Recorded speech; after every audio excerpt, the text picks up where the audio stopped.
జై శ్రీమన్నారాయణ.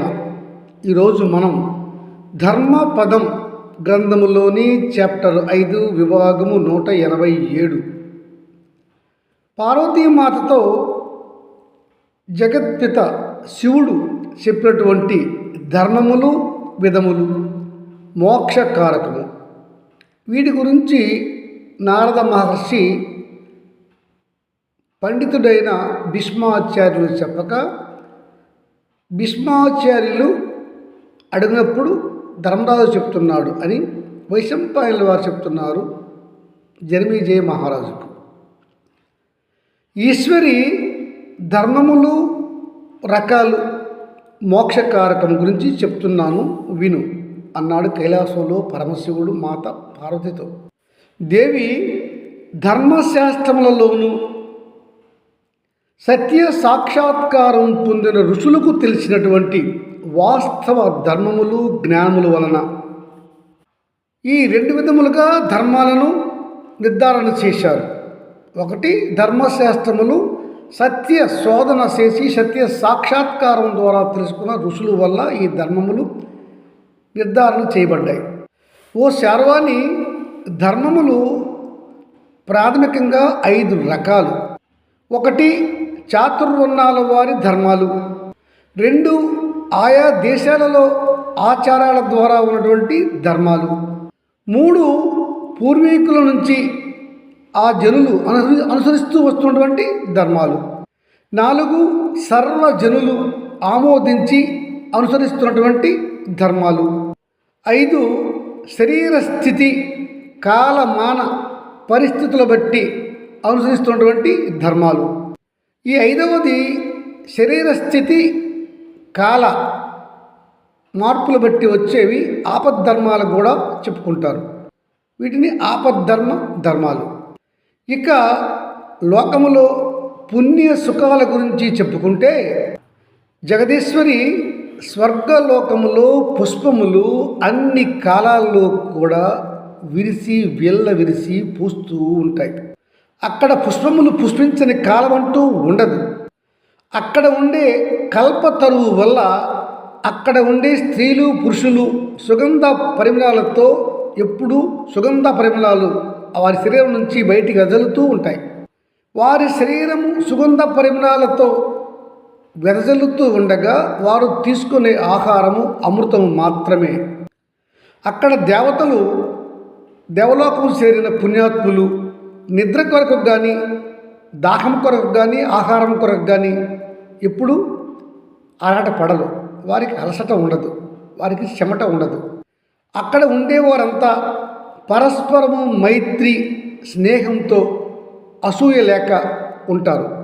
అక్కడ ఉండేవారికి ఎల్లకాలము ఎల్ల ఋతువులలోన ఏ కాలంలోనైనా సరే మనుషులకు అంటే ఉండే దేవతలకు రోగములు రావు, రుచులు రావు, విషారములు ఉండవు. ఎప్పుడు కూడా 30 సంవత్సరముల వయసులోనే ఉంటారు. అంటే అందరూ కూడా త్రిదశ వయస్కులు.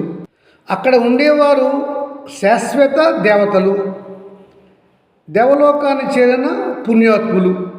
వీరందరికీ కూడా కావలసిన వాక్శక్తి, స్వాతంత్ర్యము, నివాసానికి ఉత్తమ ఇంద్రభవనాల లాంటి భవనములు, ప్రతి వారికి విహారానికి వెళ్ళడానికి విమానములు అన్నీ ఏర్పాటు చేయబడి ఉంటాయి. ఓ మేనకాదేవి గారాల పట్టి పార్వతి ఆ ఇంద్రలోకంలో అనగా స్వర్గలోకంలో ఎవ్వరికి ఎటువంటి విచారము ఉండదు, ఎల్లప్పుడూ ఆనందంతో ఉంటారు. అక్కడికి చేరుకున్న పుణ్యాత్ములు ఎవరంటే ధన్యజీవులు, ఇతరులకు హాని చేయని వారు, సత్యాన్నే పలికేవారు, అహింసను పాటించేవారు, తల్లిదండ్రులను పూజించేవారు, పెద్దలను గురువులను పూజించేవారు, భర్తను అనుగమించే స్త్రీమూర్తి, పతివ్రత శిరోమణులు, అతిథి సత్కారాల్లో నిమగ్నులై ఉండేవారు. ఇంకా వారు అసూయ లేనివారు. వీరు ఇతరుల భార్యలను గౌరవించేవారు, పరస్త్రీ శారీరక సంబంధము లేనివారు, దాన ధర్మాలు యజ్ఞయాగాదులు చేసేవారు. వీరే మాత్రమే స్వర్గానికి చేరుకుంటారు. వేల కొలది సంవత్సరాలు అక్కడ ఉంటారు. అయితే శాంభవి వీరి పుణ్యకాలం అయిపోయిన తర్వాత మరలా భూమిపైన తగిన జన్మలో జన్మింతురు. అయితే ఇట్లాంటి పుణ్యాత్ములు ఎవరైతే మోక్ష సాధనకు కృషి చేస్తారో, వైరాగ్యంతో ఉంటారు, భగవంతునిపై నిశ్చల భక్తితో ఉంటారు, ఇహపర బంధాలను విడిచిపెట్టి వైరాగ్యంతో ముక్తికై పాటుపడతారు, అట్లాంటి వారు మాత్రము స్వర్గలోకానికి పోరు. వారు నేరుగా వారు కోరుకున్న దైవం ఉండే లోకాలకు పోతారు. ఉదాహరణకు వైకుంఠము, గోలోకము, శివలోకము, బ్రహ్మలోకము ఇట్లాంటి లోకాలకు పోయి అక్కడ వారు ఆ దైవంలో విలీనమవుతారు. అక్కడ వారు ఆ దైవాన్ని చేరుకుంటారు, దైవంలో కలిసిపోతారు. వారు ఇంకా జనన మరణ చక్రంలో పడి భ్రమించరు. అంటే పార్వతి మోక్షం వస్తుందన్నమాట. మోక్షం వచ్చిన వారికి మరింకా మరణము జననము అనేవి ఉండవు. వారు దైవత్వాన్ని పొంది శాశ్వతులై ఉండిపోతారు. ఇలా మోక్షం పొందడానికి నరుడు ఏ ఒక్క జన్మలోనైనా సరే ఇట్టి తీవ్ర కృషి చేయవలసి ఉంటుంది. ఏ ఒక్క జన్మైనా చాలు. ఇక భవానీ నరకలోక వాసం చేసి నరక బాధలు అనుభవించే పాపాత్ముల గురించి చెప్తాను విను. నరకానికి పోయేవాళ్ళు ఎక్కువగా హింసావాదం చేసేవారు, అహింసను పట్టించుకోనివారు, అసత్యాలు ఆడేవారు, సత్యాన్ని పట్టించుకోనివారు, పరధనాన్ని దొంగిలించుకునేవారు, అన్నను చెల్లి అన్న మోసగించుకునేవారు, భర్తను మోసగించే స్త్రీ, అలాగనే తల్లిదండ్రులను మోసగించుట, తల్లిదండ్రులను హింసించుట, అగౌరవంగా చూచుట, గురువులను పెద్దలను హింసించుట, దూషించుట, పరస్త్రీ వ్యామోహంతో ఉన్నవారు, బంధువులను మోసగించుట, నమ్మక ద్రోహము, అధర్మంగా ప్రవర్తించుట, కామవాంఛలు అంటే వస్తువులపైన ఎప్పుడు కూడా తీరని కోరికలతో ఉండేవారు, అలాగే క్రోధము, అసూయ, వేదములపై తిరస్కృతి, దైవాన్ని దూషించుట, పితృకర్మలు చేయకుండా ఉండేవాళ్ళు, దేవతారాధన చేయనివారు, దాన ధర్మములు చేయగలిగి ఉండి కూడా చేయనివారు, ఇంటికి వచ్చిన అతిథిని అవమానించేవారు, గ్రామానికి దేశానికి హాని తలపెట్టేవారు, ఇతరులకు మేలు చేయకపోగా హాని చేద్దామనే ఆలోచనలో ఉన్నవారు, ఇట్లాంటి వారు అంతా కూడా నరకానికి చేరి వారు చేసిన పాపం యొక్క ఫలితం అనుభవిస్తారు. వారు చేసే పాపం యొక్క తీవ్రత ఎలా ఉంటుందో అంత తీవ్రంగా వారు అక్కడ శిక్షలు అనుభవిస్తారు. అక్కడ వారు నరక బాధలు అనుభవించిన తరువాత వారి ఆత్మ ఆ నరక బాధలు అనుభవించినటువంటి కృత్రిమ శరీరాన్ని వీడి మరలా నీచ యోనులలో జన్మిస్తారు. పురుగులుగా, కీటకాలుగా, అశుద్ధాలలో పురుగులుగా, నీచమైనటువంటి కుక్క, నక్క, గాడిద లాంటి జన్మలు వారు ఎత్తుతారు. అలా నీచమైన జన్మలు ఎత్తిన వారు పేదల ఇంట్లో శూద్రులుగా జన్మించిన వారైనా సరే మళ్ళా ఉత్తమ జీవన విధానాన్ని అలవర్చుకొని 24 తత్వాలను విడిచి వైరాగ్యాన్ని పొంది 25వ తత్వంగా జ్ఞానమైనటువంటి ఆత్మగా మారి 25వ తత్వం నుండి 26వ తత్వం వైపు చూస్తూ కింద ఉన్న 24 తత్వాలను విడిసిన వాడు వైరాగ్యంతో ఆ భగవంతుని చేరుకోగలడు. దానికి తగు కృషి చేయవలసి ఉంటుంది. అందరూ చేరుకోలేరు. అలా 26వ తత్వమైనటువంటి పరమాత్మను, పరబ్రహ్మమును చేరుకుంటే మరలా వారికి ముక్తి వచ్చే అవకాశం ఉంటుంది. అంటే భవానీ మానవుడు ఏ ఒక్క జన్మలోనైనా ఇట్టి కృషి చేస్తే అతనికి మోక్షం వచ్చే పరిస్థితి ఉంటుంది. ఓ విశాలాక్షి, మానవుని యొక్క ఆత్మ పరమాత్మలో విలీనం కావడమే మోక్షం. అలా జరగాలంటే జ్ఞాన, భక్తి, సాంఖ్యయోగములను అతడు అనుసరించాలి. ఆ యోగ ధర్మాన్ని అనుసరించి సాధించి ఫలాపేక్ష లేని కర్మలు చేసి ఆ ఫలాన్ని భగవానునికి అర్పించాలి. అంటే ఇక్కడ కర్మఫలాన్ని తప్పగా అతడు పరమాత్మకే విడిచిపెట్టాలి. కర్మ చేయుటే అతని యొక్క విధి. అప్పుడు అతడు గుణత్రయాన్ని నియంత్రించి వైరాగ్యము పొంది పరమాత్మపై భక్తి ధ్యాసలు మెండుగా పెంచుకొని ఆ పరమాత్మని శరణు వేడుకోవాలి. అట్టి వారికి మోక్షము సులభతరం. అట్టివారి ఆత్మలే పరమాత్మ యందు విలీనమవుతాయి, మోక్షాన్ని పొందుతాయి. ఇంకా వారు జనన మరణ చక్రంలో పడి భ్రమించరు.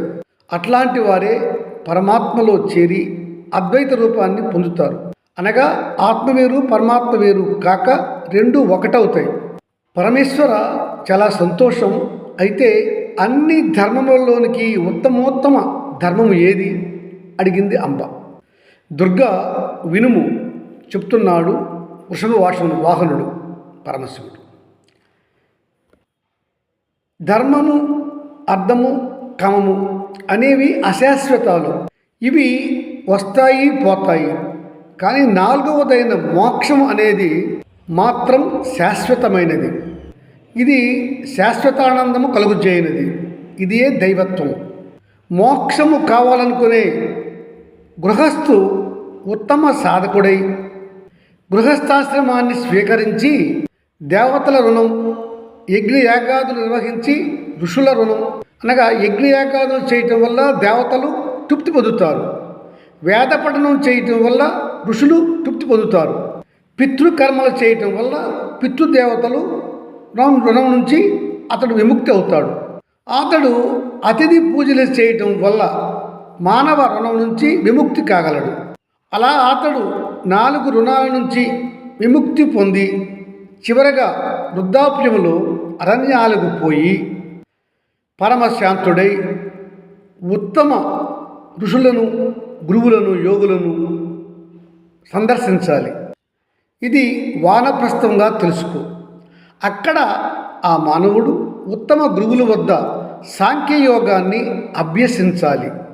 అతడు 24 తత్వాలను విడిచి కుటుంబము, పుత్రులు, భార్య, మనుమలు లాంటి బంధాల నుంచి తెచ్చుకొని వైరాగ్యము పొంది తత్వజ్ఞానంతో నిండిన 25వ తత్వంగా పురుషుడు మారాలి.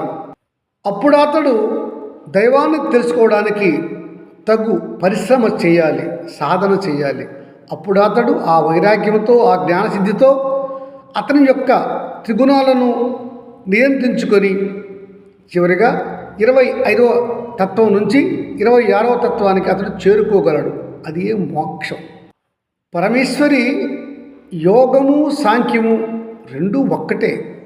ఇలా సాంఖ్యాన్ని తెలుసుకున్నవాడు శీతోష్ణ సుఖ దుఃఖాదులను విసర్జించి ప్రకృతి ఆదిగా గల 24 తత్వాలను విసర్జించి అరిషడ్వర్గాలను అంటే హృషీకములను జయించిన వాడే కర్మయోగి కాగలడు. అతడు కర్మయోగము, భక్తి యోగానికి అభేదం చూస్తాడు. అతడు పరిశుద్ధ బ్రహ్మచర్యాన్ని పాటించి అంతర ఇంద్రియ నిగ్రహం కలవాడై మితాహార స్వీకరణతో ఉత్తమ గురువును ఆశ్రయించి ఈ ప్రాపంచిక విషయాలపై పూర్తిగా నిరాసక్తత పొంది వైరాగ్యంతో సంసార బంధాలను విడిచిపెట్టి హృషీకములకు కట్టుపడని వాడై గుణత్రయాన్ని నియంత్రించుకొని 26వ తత్వమైనటువంటి పరమాత్మను చేరుకోగలడు. అదే మోక్షం. మోక్షములోనే శాశ్వత ఆనందము ఉంటుంది.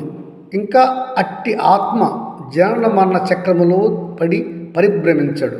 సామాన్యులకు మోక్ష సిద్ధి కలుగుట దుర్లభం.